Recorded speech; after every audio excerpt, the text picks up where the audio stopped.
కనీసం నడవటానికి కూడా ఓపిక లేని మనిషి సడన్ గా బలవంతుడిగా మారిపోతాడు. రాజేంద్ర, రేపు ఉదయం భార్గవ్ని ఒకసారి తీసుకురా, కౌన్సిలింగ్ చేద్దాం. మళ్ళీ నీకు ఆస్తి దక్కాలంటే నువ్వు మంచివాడిగా మారాలి. కనీసం మంచివాడిగా మారినట్టు వాళ్ళని నమ్మించాలి. మీ ఆవిడ గర్భవతి అని చెప్పావు కదా, ఇదే మంచి ఛాన్స్.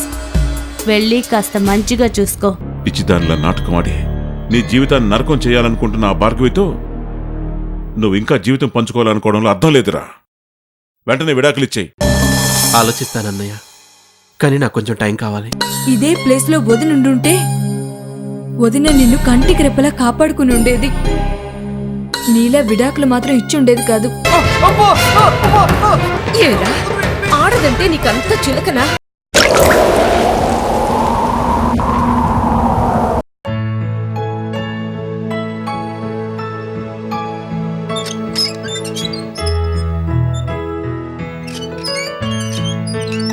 ఏమమ్మా గాయత్రమ్మ, ఉదయం నుంచి ఇంట్లో లేవు, ఎక్కడికెళ్ళావు? జైలు నుంచి రిలీజ్ అయిన మీ ఆయన ఇంకా ఇంటికి రాలేదని వెతకడానికి వెళ్ళావా? అంత కోపంగా చూడొద్దమ్మా. నేను నూరు దారితే రాత్రి ఇన్స్పెక్టర్ని కొట్టినట్లు నన్ను కూడా కొడతావని తెలుసు. అయినా ధైర్యం చేసి ఎందుకు వచ్చానో తెలుసా? నేను ఆ ఇన్స్పెక్టర్ అంతటి కామాంధుణ్ణి కాను కాబట్టి. చాలా సంతోషం. ముందు వచ్చిన విషయం ఏంటో చెప్పండి. గత 3 నెలల నుంచి నీ ఇంటి చుట్టూ ఎందుకు తిరుగుతున్నాను? ఎందుకు? నాకు రావాల్సిన ఇంటి అద్దె ఇచ్చేస్తే మళ్ళీ 1వ తారీఖు వరకు రాను. మా ఆయన్ని రానివ్వండి, అద్దె మొత్తం ఇచ్చే ఏర్పాట్లు చేస్తాను. మీ ఆయన రావటం, ఇంటద్దె మొత్తం చెల్లించటం, ఇది జరిగే పనేనంటావా?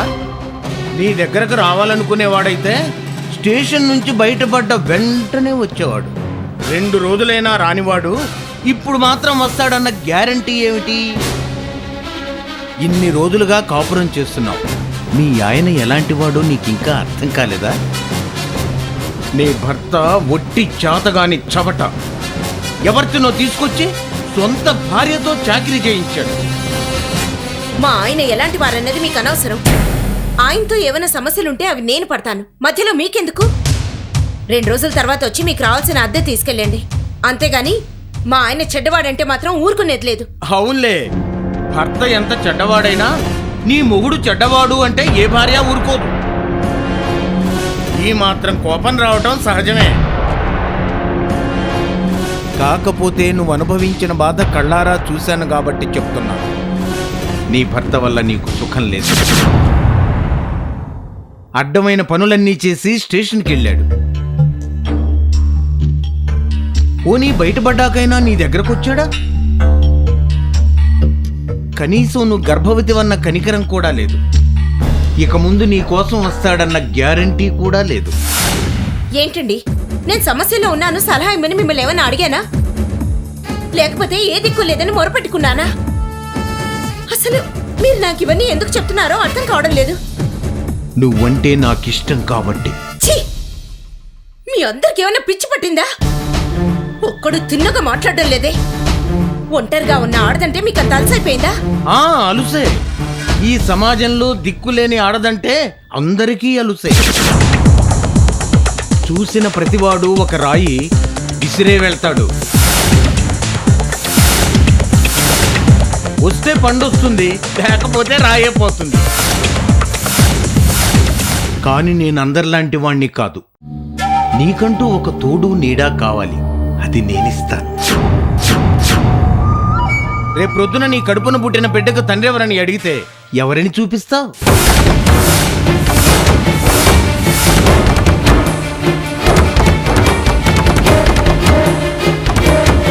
నీకు ఆ ఛాన్స్ కూడా నేనిస్తాను. ఇంతకంటే మంచి ఆఫర్ నీకెవరిస్తారు?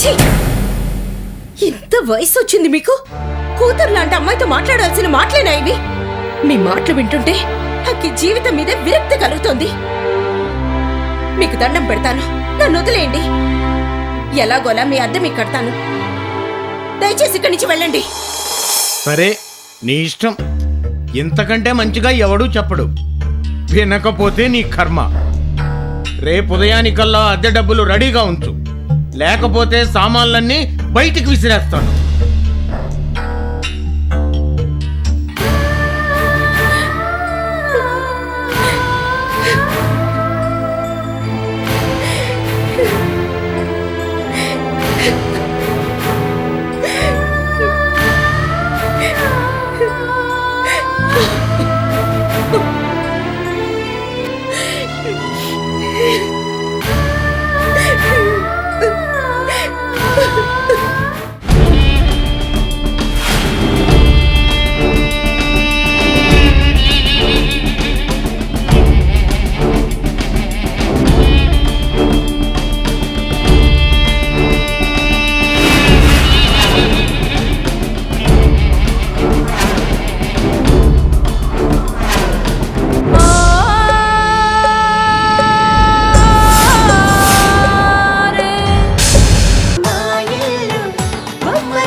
రస్తాబి ఈరోజు మనకి కోడి కూర చేసి పెడుతున్నట్టుంది.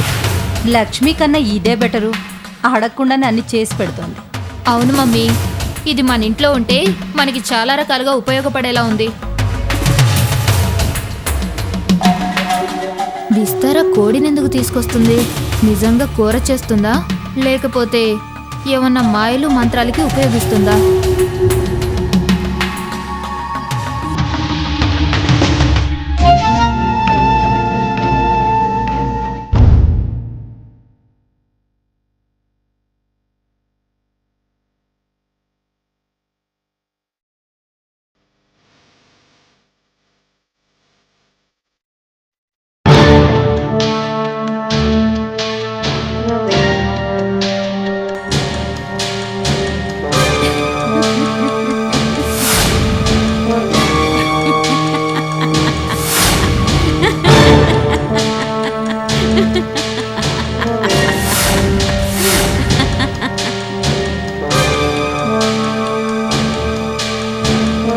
ప్రియా, మీ డాడీ వచ్చే టైం అయింది. నేను ఇక్కడ ఉండడం బాగుండదేమో. ఏదైనా ప్రాబ్లం వస్తే నన్ను పిలు, సరేనా?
శాంతి శాంతి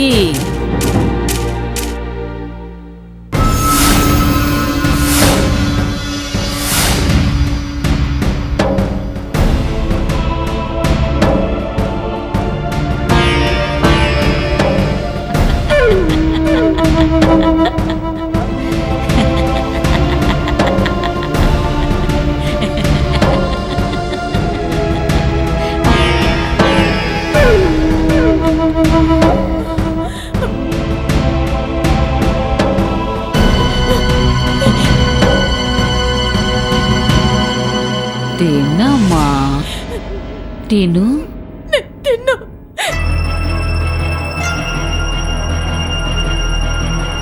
కొంచెం తినమ్మా కొంచెం తినవే తిను తినవే తినవే తినో ఆ, ఆ, ఆ, అమ్మా, ఆ.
ఎక్కడిదో అల్లరి గాలి సరదాగానే వీచే చిన్నారి కిన్నెర సాని పయనాలేమో చూసి